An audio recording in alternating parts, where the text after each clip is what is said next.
Hi po! Sa wakas, nakita na din kami pero papakita ko muna sa inyo kaganapan bago ako nakarating. Guys, pupunta tayo sa Manila sa Ascendra! Ay, Here nga is waiting na ako sa Tri-C. Bawal daw kasi pick up kaya kailangan pumunta pa rin ng Tuguegarao. ano kung gumagana pa yung mic ko? I don't know.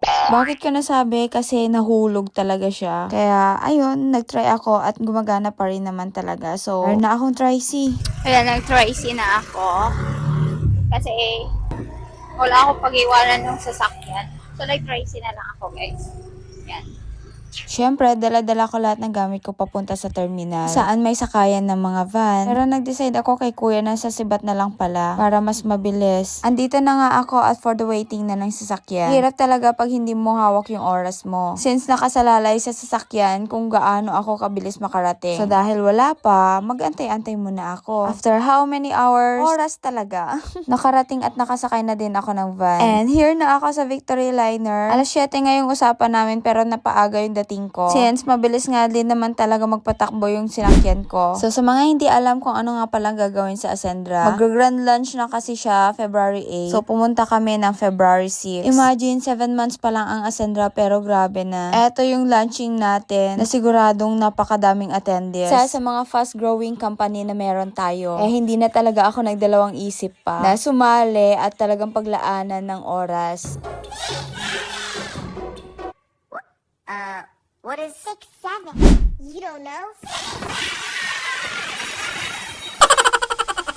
Ito nga at stop over na dito kaya pupunta muna kami kumain. Medyo hindi pa naman masyado ako gutom pero kailangan pa rin talaga bumaba. Kasi kung hindi ko gagawin wala naman akong kasama. Grabe, sobrang lamig talaga ng panahon ngayon. Halos ng mga nandito naka-jacket. And ako syempre silky satin lang yung gamit ko. Ito lang pala yung binili ko, isang cup noodles at isang coffee. Oo, nilubos-lubos ko na magko-coffee na ako at the same time magka-cup noodles pa. Guys, dito na sa Aritaw. Ayan. Kain. For the kain lang. So, kakain lang tayo for today's video. Lamig. Ay, buti na lang. Naka-ready ako. Grabe ang lamig.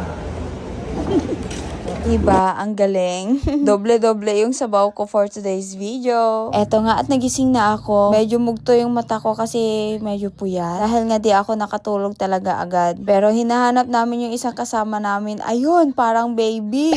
Well, siya naman talaga yung baby sa grupo. Dahil nga estudyante pero grabe na yung mindset. In doing a business talaga guys, no matter what your status in life is. Kahit anong meron ka man ngayon. Kahit anong pinagkakaabalahan mo. Kung gusto mo gawin ang isang negosyo at gusto mo magkaroon ng dagdag na pagkakakitaan at a traditional business pero eto siguradong meron kang system na gagamitin and dito siguradong magkakaroon ka ng leverage.